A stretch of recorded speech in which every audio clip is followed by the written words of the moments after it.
Ini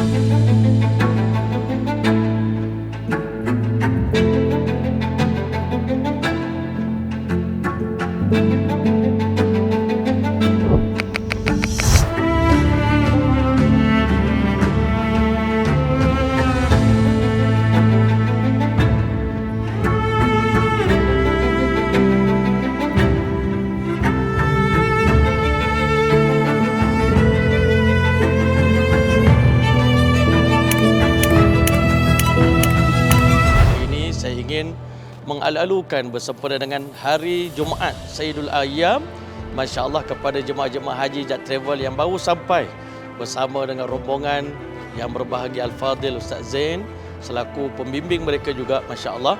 Hari ini dikatakan 170 orang jemaah haji Jat Travel baru tiba ke Tanah Suci Kota Mekah.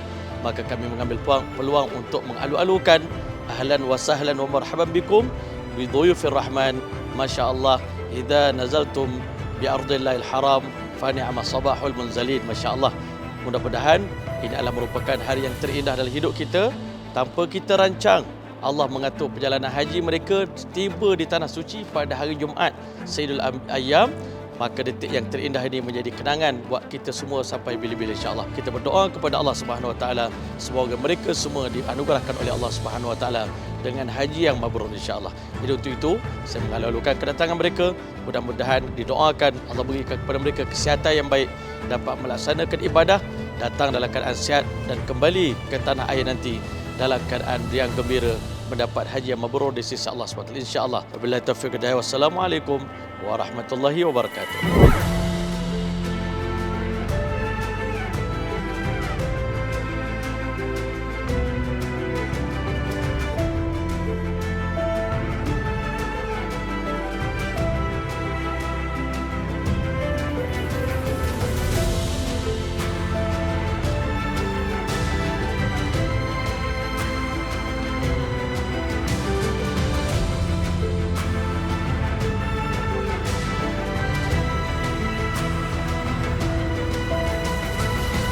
Ahlan wa sahlan wa marhaban bi dhuyufir rahman Jat Travel.